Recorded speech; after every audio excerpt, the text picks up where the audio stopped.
Welcome to the Landscaping Podcast. My name is Joel Barnett and I'm your host. And in today's episode, I'm talking with Shaun Gerring from Pure Turf Lawns and Gardens. Shaun runs a garden maintenance company and works solo and has looked after about 7 projects, I think, that we've built. So, can attest that he does great work. And as I mentioned in this chat, that he's a wizard with lawn. It's amazing what he can get to do with certain types of lawn and how good he makes it look. And I've mentioned many times in episodes that there's two things that are very underrated with when considering gardens, and that's garden lighting and garden maintenance. So it's always good to have Shaun looking after our projects, and when he uploads photos, so I get to see how they're looking. I love how he talks about in the chat when he started out on his own that he was taking on jobs working at Airtasker. So it's not the most glamorous stuff to start off with, but when you're starting out, you take what you can get and then build on it from there. And then he gradually started being more selective in the types of jobs that he takes on, which is the way to do it. So initially, you have to take on stuff that you wouldn't ideally take on, but then once you get in the position to be able to be selective, then you can start to work towards what your goals are. And he also talks about how he likes to push boundaries in the work that he does. So at times you're going to make mistakes, but if you communicate that with your client that you're going to try these things, then that's a good way to do it. So there's some good tips to learn from Shaun in this chat. So hopefully you enjoy this chat with Shaun Gerring. Shaun, thank you for joining us on the Landscaping Podcast. My first question for you is, how did you start in the industry? Oh, how I started. That's an interesting one because I was at school and didn't really know what I wanted to do. So it would have been in year 10 work experience. So I was still young and they put me onto a golf course. So there's Bundura Park golf course there for a week. Enjoyed that and then didn't really want to do year 11 or 12 either. But I pushed through that and persevered, finished year 12 and a job came up at Albert Park Golf Course. So I decided to take that and do the apprenticeship there. Oh, nice. Nice golf course to work at. Yeah, it was interesting. It was pretty laid back, which was good. It was a good start into the industry that way anyway. And with finishing off your year 12, do you feel like looking back, do you think in a perfect world you would have just finished year 10 and then got started the apprenticeship, or are you happy that you did year 12? No, for me, I think year 11 and 12 was a waste of time. Yeah. I would have been happy just to go straight into an apprenticeship and start work that way. Yep. What about mixing all your Yep. chemical ratios? You reckon you still would have got that right if you left in year 10? Yeah, well, I was pretty good at maths anyway. Perfect. Yeah. Um, I did like the further maths in year 11, and then I couldn't really be bothered in year 12, so I dropped back to the easy one and Yeah. passed that, no worries. So, Smart. So what sort of level is Alva Park golf course? Is that like it's not too high end, is it? no, not at all. They're just a low grade public Okay. course. So, yeah, it was very laid back, good introduction into it. And then, yeah, when I finished there, I went into the private golf course industry. Now, what was your first role at Albert Park? What did they have you doing to start off with? Oh, pretty much just go around and change holes with them. Yeah. So we used to do that there 3 times a week.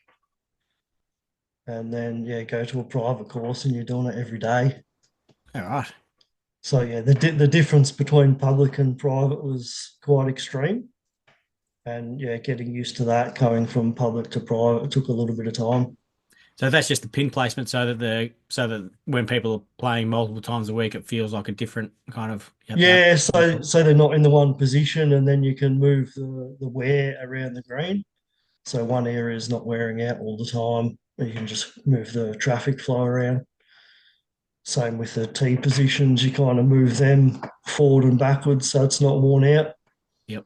So did you finish your apprenticeship there?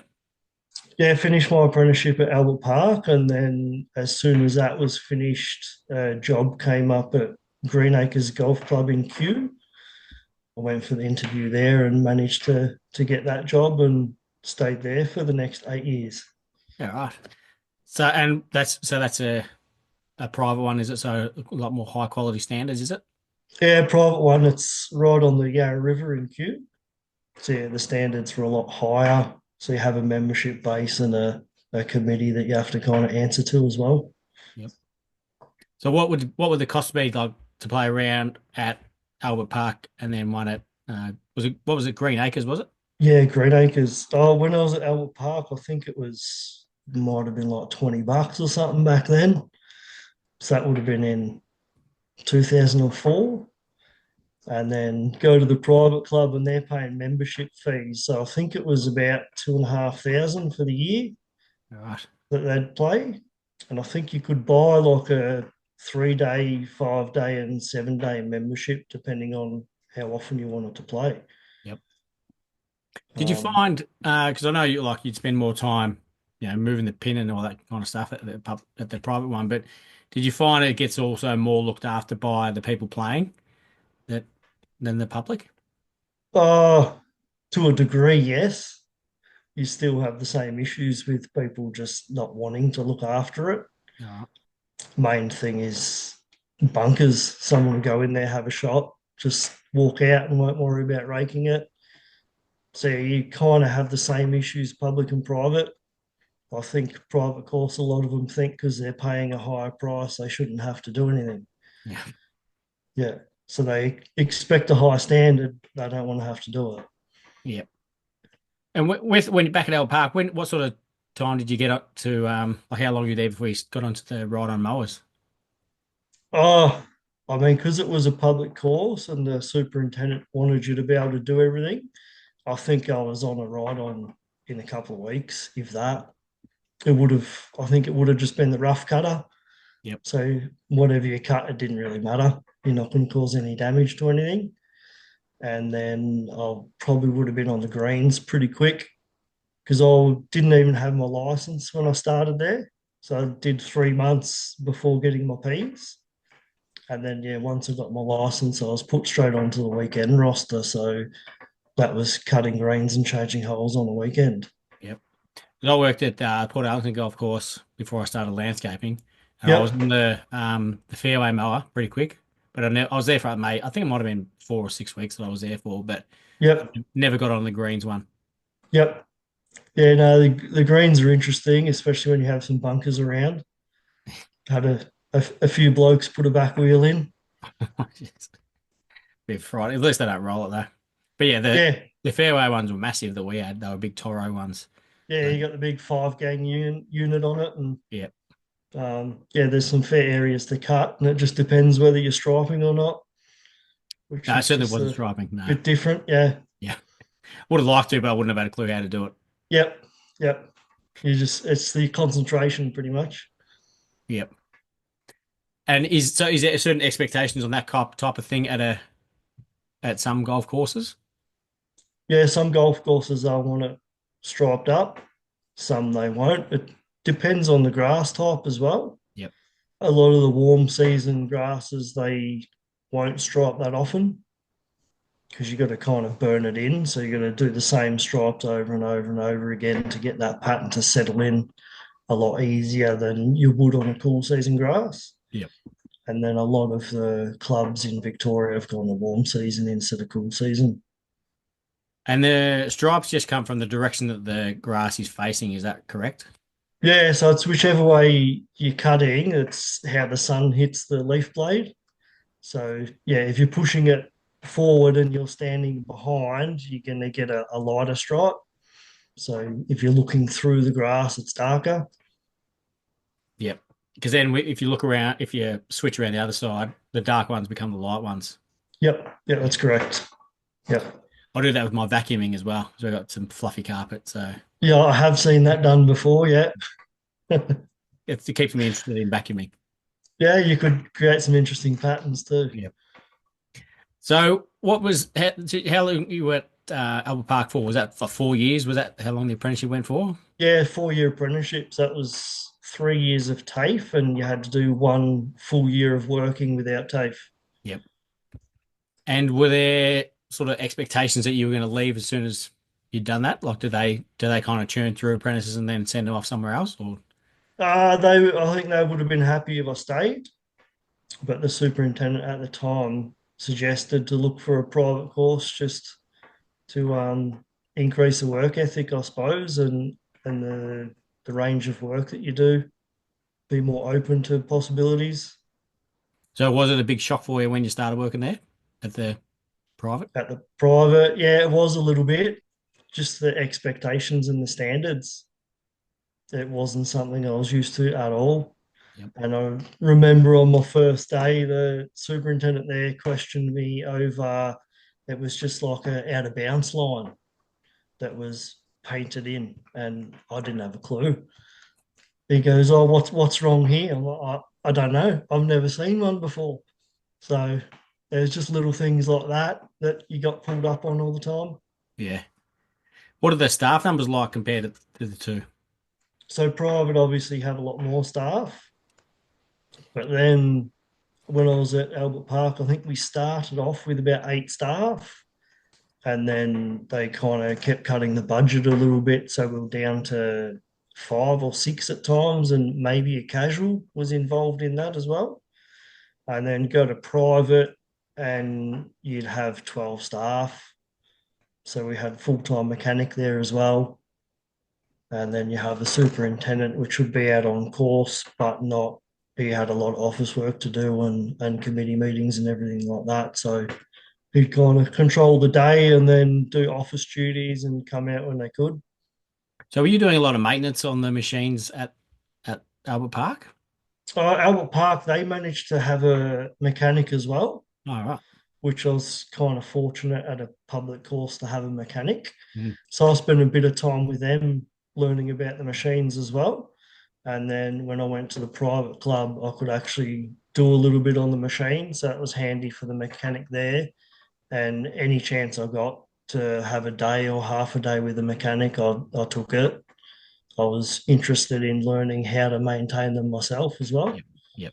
And if any problems happened, you could actually fix it before it went to the mechanic. Yeah. Yeah, that's pretty valuable for an employer. So was you Yeah. sharpening blades much? We used to backlap the reels.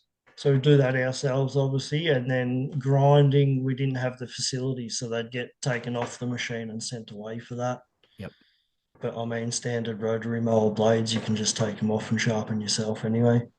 Yep. And did you play golf much? No, I'm terrible. All right. Yeah, just the hack. I think when I was at Albert Park, I had more time to play. So if I did a weekend shift, I'd get that done and I'd be able to go up to the pro shop, grab a cart, and have 9 holes before anyone would even get out. And then private club, there was a lot more work involved, a lot more overtime. So you just want to get out of there. And yeah, everyone thinks that, oh, it's a great job. You just come play golf after work, but after work, you just want to go home. Yeah. Yeah, I suppose it's good for people who are like addicted to golf because well, I Yeah, don't, oh, maybe yeah. it's not, but Yeah, no, there's a lot of boys that are really into golf and they'll work and they'll go play afterwards. Yeah, that's just not me. I can't stand having a big slice after work and searching for my balls all the yeah. And then you're chucking a divot in the fairway you got to go and fix the next time. day. Exactly. Not good at Yep. all. Create more problems for myself. So, and you were there at Green Acres for 8 years. So, did you learn a heap more in that time compared to the first 4 years? Yeah, no, I learned a lot more at Green Acres. So there for 8 years, I was second in charge for 3 of those and ended up doing my diploma there as well. Yeah, I saw on your Instagram you got multiple qualifications on there. So, what are Yep. the three you got?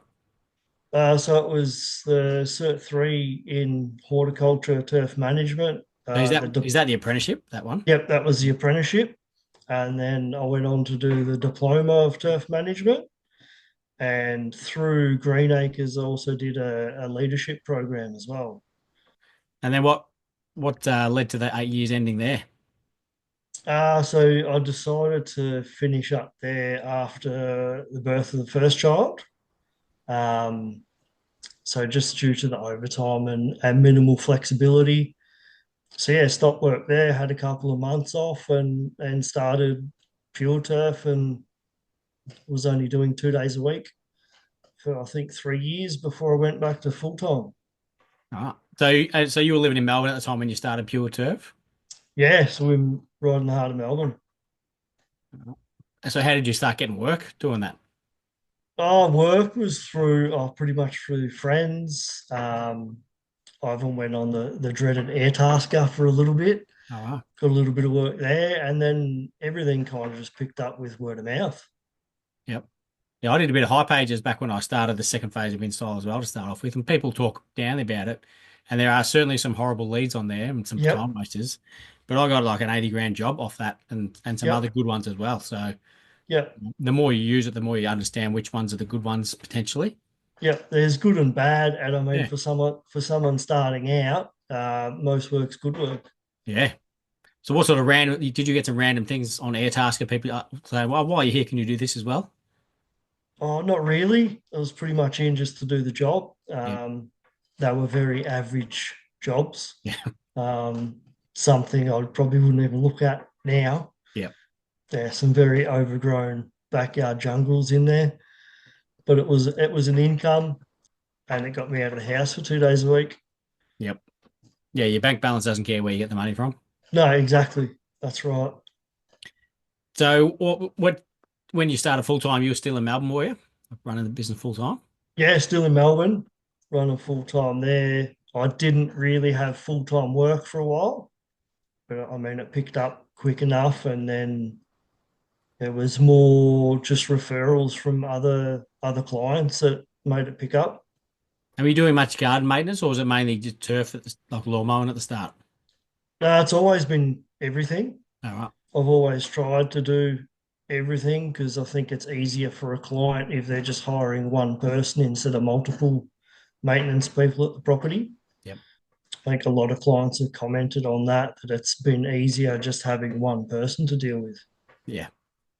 And also people who are horticulturally trained are a lot harder to find as well, like who are good at Yeah, what they do. So it's a lot, yep. it's easy to find someone to mow lawns, but someone who can do both is yeah, a lot more valuable. Yeah, well, that's right. There's not too many qualified people doing maintenance. I mean, there's a lot of people that just thought it would be a great job and got into it that way. Yeah. And I think it depends on what level you want to maintain as well. Yep. Yeah. The gardens you're looking at after now, you need to be pretty knowledgeable about what's in them.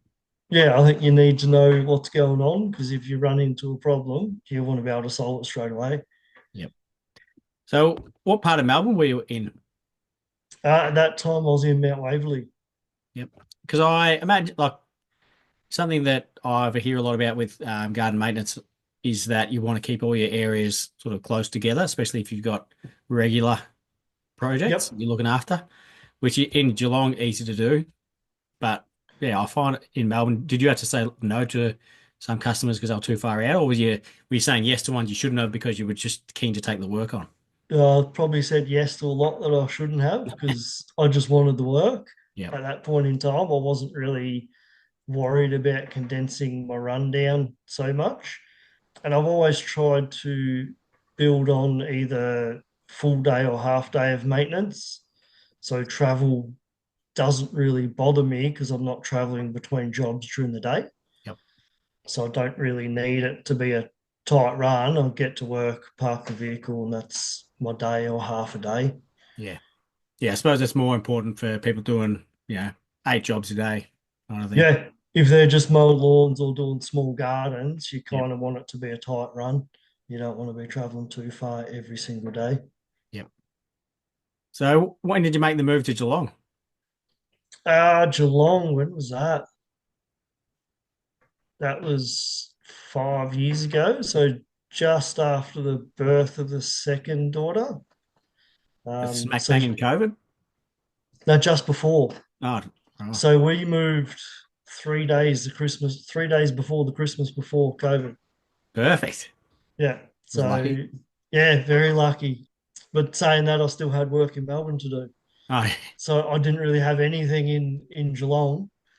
Still traveling back to Melbourne for work. I did that 3 days a week. So I cut everything back to 3 days a week and tried to find work for 2 days a week in Geelong. And then, I mean, once COVID hit, that was probably a blessing for me in the way that I could concentrate the business in Geelong and not have to go to Melbourne. So, as in thinking about like focusing on trying to get more work. Yeah, yep. So, and when I moved to Geelong, I joined up to a B&I. So they were running the one out of Ocean Grove there. That was good just to talk to other business people about what they've tried as well. How long were you part of that for? I did that for 2 years. All right. I didn't get much work out of it, but it was more bouncing ideas off other business owners in the area and getting those business contacts up straight away. Yep. Because I moved to Geelong, didn't know anyone. Yeah. Yeah. I looked into those BNI things and like I had people from there contact me. And Yep, it seemed like a bit of a yeah. I wasn't a fan of it. Yeah. It seemed like it could be a bit dodgy because um you've got to recommend referrals to people, and other people send referrals to you. yep, Made me think if you ask someone for like if they know someone who does garden maintenance, they might know the best person who does it, but because they're part of BNI, they're going to recommend the person who's part of BNI because they've got a yep, being part of yep, that. yep. Oh, That's correct. And I mean, the level of work I was trying to get from clients, being B&I, they just refer any garden maintenance to me. yep, So it wasn't kind of worth it. I turned down a lot of work through that because it yeah, wasn't what I wanted the business to do. yep, yeah. Like if someone says, "Oh, I've just got one rose plant out the front. I just need it trimmed off. Do you know anyone?" So yeah, Pretty much. I'll send you Sean's details. So Yeah, pretty there's my much. referral ticked off that Yeah, box. yeah. Or can you just come and cut this lawn that hasn't been touched for 9 months? Yeah, But yeah, I don't like jungles. yeah, yeah. Do you watch those? There's a few Instagram pages where they do a lot of those free mowing things where they take on those jungles. Did you Yeah, freak out when watching them? I kind of shake my head at those ones. It The frightens me what they could find under there. Yeah, I don't know how they do some of them. I couldn't think of anything worse to do. And yeah, and how much strain it would put on the mower as well, I assume. Yeah, yeah. I think it's pretty satisfying for them to see the end result. But I couldn't get to that point of Yeah. achieving the end result. Yeah. I'd probably throw my hands up and go, I'm done. That wouldn't be ideal. So I've just done half of it, but it's better than nothing. So Yeah, exactly. try Yep, someone else to do the other half. yep. That's right. So what other things were you doing when you were sort of locked down in COVID, trying to work on the business? What sort of things did you think of to try and drum it up? I mean, I did ladder drops in a couple of areas trying to get business that way, which wasn't very fruitful for me. I think it was more trying to find the level of work that I wanted to do instead of taking anything. I said no to work because it wasn't at the level that I wanted to do. I mean, through COVID, I did a little landscape job for a friend whose parents moved down from Melbourne. So I mean, that was handy getting that one done. But yeah, there's a lot of other work that I said no to because it wasn't the type of work I wanted to do. And the one that really kicked everything off, which was your one. So that was a referral from a client in Melbourne. So Right, she put me on to the Newtown Garden there. was it Judy's hairdresser or something like that? Yes, Yeah. yeah. So yeah, I looked after Judy's hairdresser in Melbourne, did her property in East Malvern there. All right. And then yeah, they must have been talking at some point and I got recommended to do her place in Geelong. Yeah. It's funny how that one came about as well because we built that project and then um, Judy said she was getting you to go out there to maintain it. Yep. And I don't know whether you and I had messaged before going out there, I but don't think so. I think it was once I was out there and found okay. out that you did it. Yeah. Yeah. And then someone from BNI rang me up saying, "Oh, I've got Sean, he does garden maintenance. I understand you've got a project that you're keen to get him on." Yeah. Yeah, I'm pretty sure he's already started. I said, "Yeah, I'm just going to refer him on to that project for you." So yeah, Yep. cool, he's already started. Whatever. So she was just sort of because I knew how B and I worked. Yep. She was like saying it as though got the referral. Yep. But so yeah, how was that? So when you've been you moved down to Geelong, wanted to get high-end projects. Next thing you know, you've got a recommendation to look after a project that Paul Bangay's designed.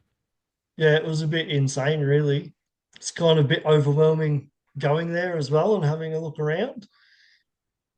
I knew I could do it. It's just trying to build that trust in the client at that point in time. Yep. I think that's the main part in the industry is building trust with clients. Yeah, because they spend so much on the design, so much to get it built, and then they want Yep, someone to keep it, look at its best and improve, and yep, not ruin it after they spend all that money. So yeah. yeah, a bit of Well, pressure. it's one thing as well. They have that big expense of getting it built, but then there's still the big ongoing expense of having it looked after as well. Yeah. So it's So did not you look just up? the initial expense, it's the ongoing that you have to get that trust to let them know that you're actually going to look after it. Yep. And the best thing for that is that you're not only keeping that client happy, but then they're going to refer you on to other people who see their garden and say who's looking after it Yeah, potentially. it's correct. Yep. So yeah, again, that word of mouth is a good way to build the Yep. business. I think it's for me, it's been the word of mouth and you convincing me to go on Instagram. I didn't know I did. Yeah. Yeah. I wasn't on Instagram before we had a chat. Actually, I And do. Yeah, maybe I do remember because yep. for this exact reason, so that you can show the type of projects that you Yeah. work. Show the work and get more exposure.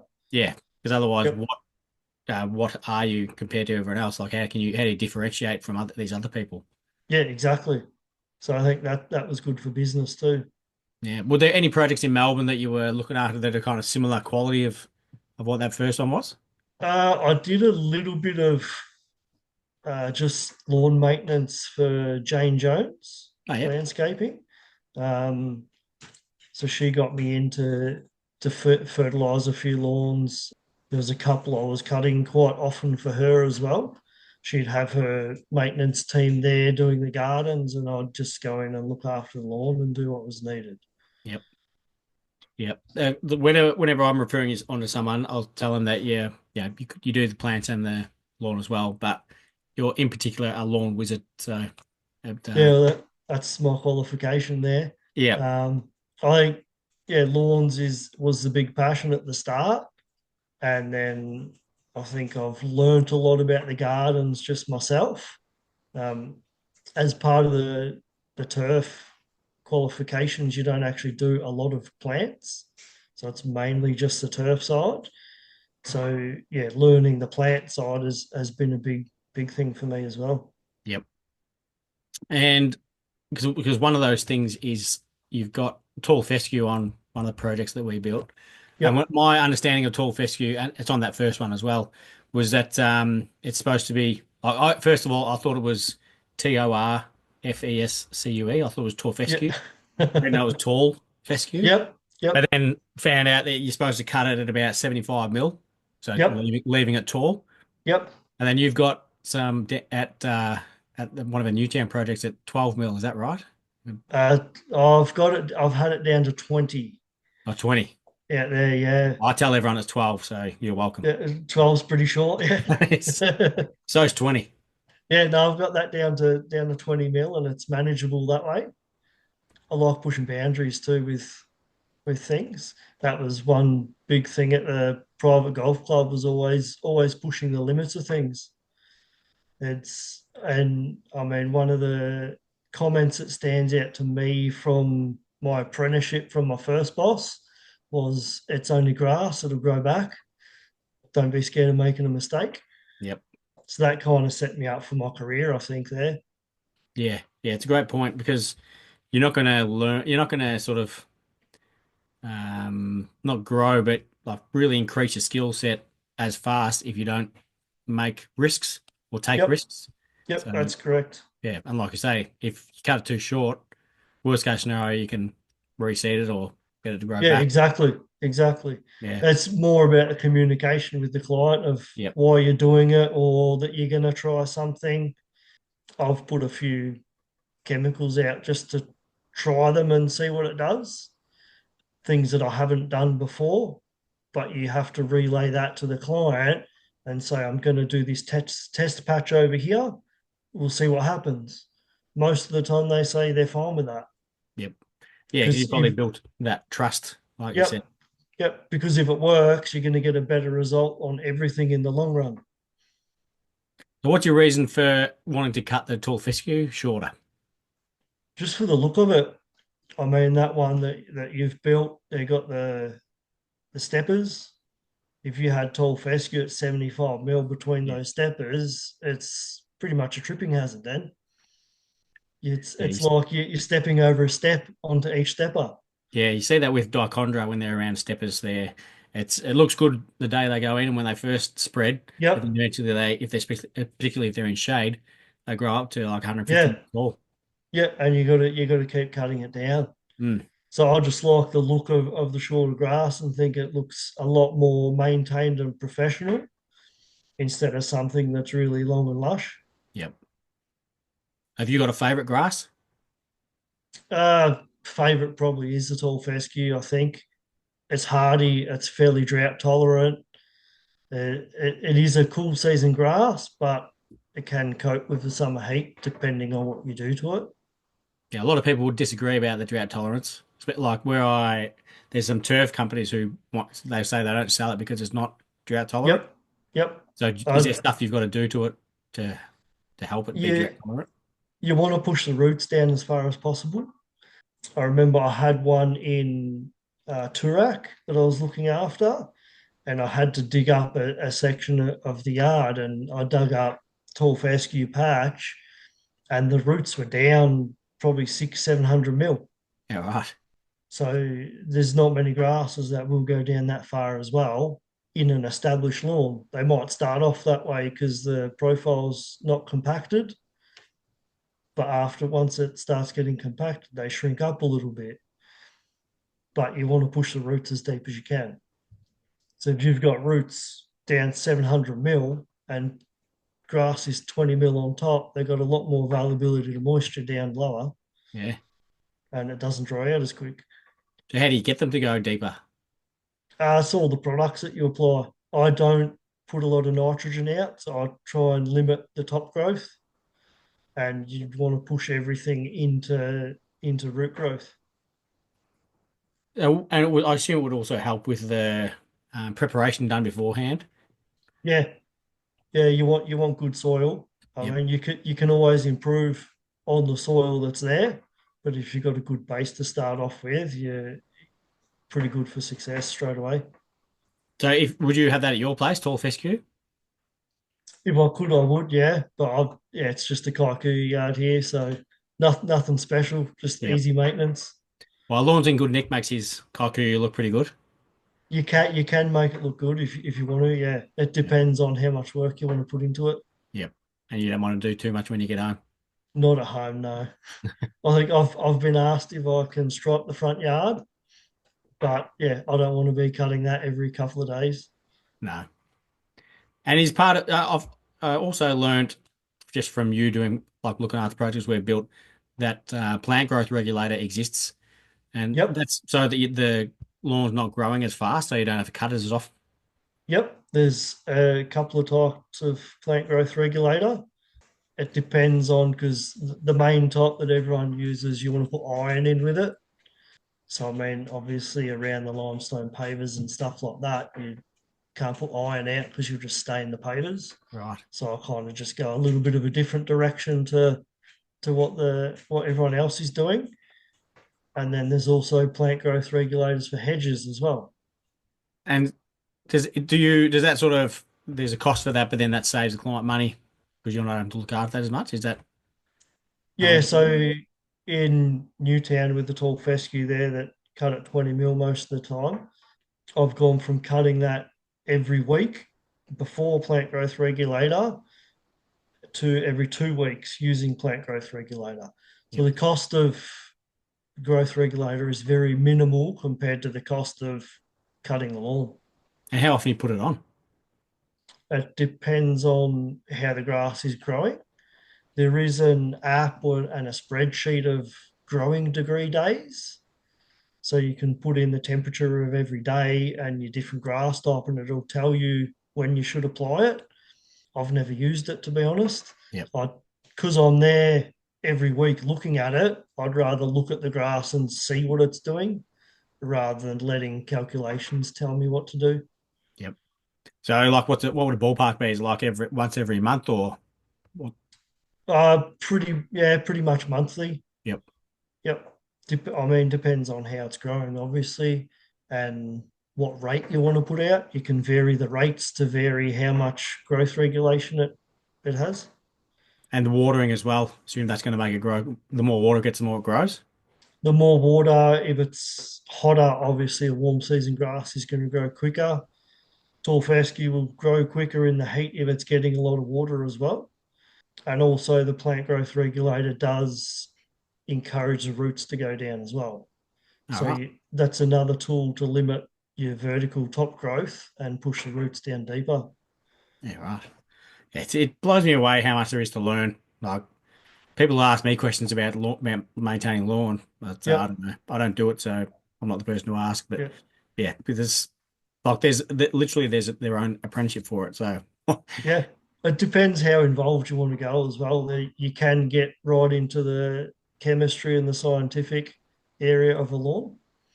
But yeah, it just depends on what interests you about the lawn, really. yep. Are there any lawns that you hate looking after? Like any types of grass? Yeah, buffalo. Right. Why is I'm that? not a fan of buffalo at all. I hate the look, hate how it grows.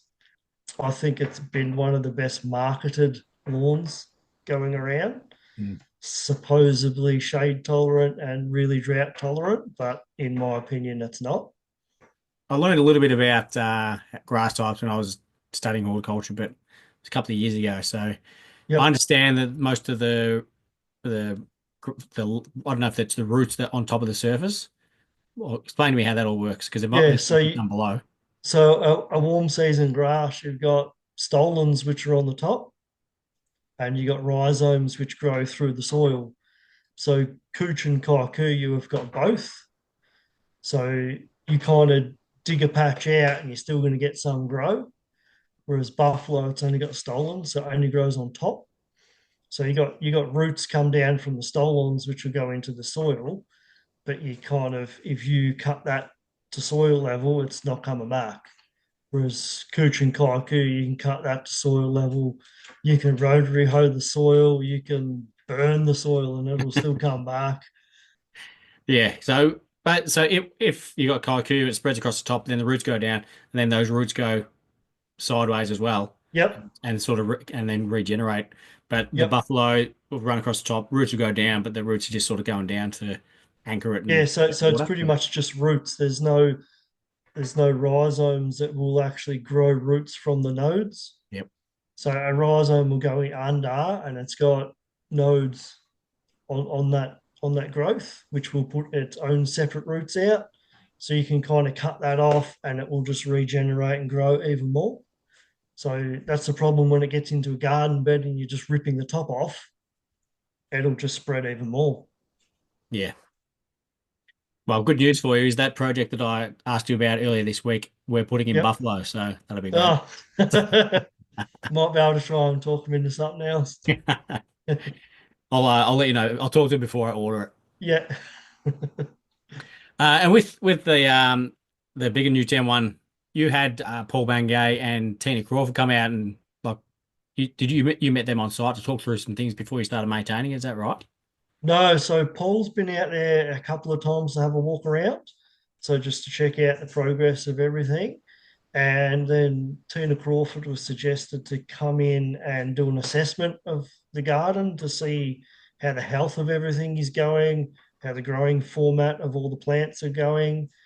I think she's been out 3 or 4 times now. Yeah, right. And the interesting one was they said they were getting a horticulturalist to come out and have a look. And then they mentioned Tina Crawford. So initially, she was the one that put me onto Jane Jones in Melbourne, and she's the wife of my first boss at Albert Park. All right. So it kind of, yeah, it all just went around in a circle. That's awesome. Yeah. So, but did you have you spoken to her about, have you learned anything from her? Because she's obviously got a fair bit of knowledge. Then I learned a lot from her. So every time she comes out to the property, I'll make sure I'm available for the walk around as well. Yep. so we can have a chat about little issues that are popping up and how different plants should be shaped a little bit better, and then little problem areas that have popped up. Obviously, plant selection for different areas. If we're having problems, we'll be up to Paul, but Tina will make her suggestions and give us great ideas on what's wrong with the area anyway. Yep. Yeah, that's pretty like valuable feedback from designer and horticulturist about the project you're looking after. Yeah, no, it's been really handy, and the experience just in hearing them talk about the project as well boosts my knowledge as well. Yeah. And you can also get feedback about how they want it to look. Yeah, Because exactly. you could have the same plants on a job and you might think it's supposed to be done one way, but the designer had a different view about it. Yeah, exactly. And having Paul come out, and I can ask him, "Oh, what height do you suggest for this hedge? What was your design intention for this area?" Um, and that's been handy and valuable that way, because some things I've thought should be one way, he said no, do it this way. Yep. So and then that sticks with his design intention, which is what you want for the garden. Yeah. And then there's things like the Bux's balls. Like when you plant them, they're a certain size, but do they want them Yep. to stay that size or get bigger or be a certain diameter? Yeah. Well, Mm. usually on his plans, he's got the mature size of those as well. All right. Yep. It's helpful. And then speaking of balls, you got a big project in Birregurra from Yep. Remy Williams, which is how many Bux's balls are on that one? I think at last count there was 160 odd. I think there's a few more going in. So Not enough. no, not enough. And I got a message during the week. There's 1,000 bulbs to plant this week too. So Oh, nice. yeah, that'll Yeah, be that's an awesome. I interesting love it. one. Yeah, I've been thinking about getting bulbs into my place just for something that pop up later on in the year. Yep, adds a bit of difference to the garden as well, Yeah, especially if it's a more deciduous garden. You have still have some interest through winter. yep. So how did you so you got that referral from Remy and Yep. it's and that project's in Birregurra. So is that about 45 minutes or an hour from Yeah, you? about you're probably 45 from Geelong. Yep. Yep. So not normally one you'd usually travel that far, but because it was a such an awesome project, I assume you took it on. Yeah, exactly. So yeah, you try and limit the travel, but for something like that, and because it's a day a week, there's a lot of work to do. The scale of the project, the scope of the project, um, all the interesting different elements that are involved as well. I kind of want to be interested in work every day, so I will take something like that on. And the travel, I mean, it's an hour and a half for the day, but once you're there, you're there. Yep. And you could drive, 20 minutes to a job that you hate or 45 Yep, to one that you love yep, and take a lot yep, of ownership in. exactly. Exactly. And you could drive 20 minutes between 3 or 4 jobs a day, Yep. and you're doing more travel than driving to the one job. Yeah. Yep. Yep. So how did you come across Remy? Like how did that relationship start or how did he Uh refer it on to you? Remy, because of Paul and your job in Newtown that I'm looking after, I was having an issue with was a wisteria not growing. So I reached out to Remy to ask to kind of pick his brain on it. And yeah, we just built that relationship from there. No, So yeah, nice. it was kind of good just to reach out to someone and have a little chat. Yep. Yeah, that's what I love about the industry as well, because yeah, people are helping each other out and then referring projects that they don't want to go to for Yep, whatever reasons. And then yep. if there was one out his direction, you'd send it on to him. Yeah, exactly. And even just the backwards and forwards of helping each other out with different levels of information in different areas that we know as well. Yeah. Look, I'll get Remy will send me a message about lawn stuff. So Yep. I'll just help him out that way. He'll help me out with gardens a little bit when I need it. Yeah. I saw you got a set of curved shears as well. He's had some for a bit. Yeah, I've had those for it might be 4 years Oh, now, I you had them, think. you had them first then. Yeah, I've had them for a fair Stocking. while. Yeah, Yeah. I've had them for a fair while. They're a good bit of kit too. Yeah. It'd be good if you can get them to be the exact diameter of one of the Bucks balls that you prune. Not sure how that Yeah, would go. it would be nice, but not at the price the shears are. You need to get multiple ones with the different sizes. Yeah, exactly. You'd probably go through 10 pairs of shears and yeah. Do you have any employees? No, not as yet. I think coming from the golf course where I was second in charge, so there was only the superintendent above me, and looking after 10 staff there, I kind of just wanted a break from staffing issues. Yep. And I've enjoyed working by myself and the flexibility of working for myself by myself. If I'm sick, I can have the day off and not have to worry about telling someone what to do or worried that they're getting to work on time or they're doing the quality of work that I want. Um, I may look at putting on a casual at some point for a day or two a week, just because, yeah, the work I'm doing is starting to increase. Yeah, that was going to be my next question. Like, are you at sort of the limit of projects that you can take on, or can you, because a couple of them are every single week for a day, Yeah, you can only do five of those projects. yeah, exactly. So at the moment, it's probably at limit. There's probably some that you could kind of drop back on a little bit, but that's where I'd like to put a casual on 1 or 2 days. So instead of doing one project a day, you might be able to get two in that are close together. Yep. Well, that other new town might be good if that's over the back fence. Do those two on Yeah, the same day exactly. Yeah, yeah. You could have an employee there and still keep an eye on them. Really. and see if you can build a gate into the fence. Be perfect. Yeah, it would be. So do you, what does the future look like? You don't plan on having big teams or anything like that. You just want to keep it, stay small and do high quality. Yeah, I want to stay small and do high quality. I think sometimes the bigger the team, the quality drops back a little bit. I enjoy producing the high quality work, and I don't want that to fall backwards. Yeah, you start getting the big teams, and then you got to get more work and find yourself back on Airtasker. Sort of, Yeah, you know? exactly. And then you're more manager, Yeah, which I prefer. I enjoy being on the tools. yep, yeah. Um, That's the thing. It's whether like because there might be people who love doing moving around all the bits and all the pieces and doing all the logistics, working out where people go and trying yep, to be as efficient as possible. So they're ideal to be that kind of manager and yep. not be on the tools. But if you're somebody who loves being on the tools, then you're better off doing that and do what you do Yeah, well. exactly. It depends on the type of person you are. I Yep. mean, I've had both sides. I work for myself now, but then I've managed 10 staff before. Yeah. So I have more interest working by myself than I did managing 10 staff. Yep. And last question for you, Sean, is who do you think would be a good guest to have on the podcast? Who do I think would be a good guest? I'm not sure about that actually.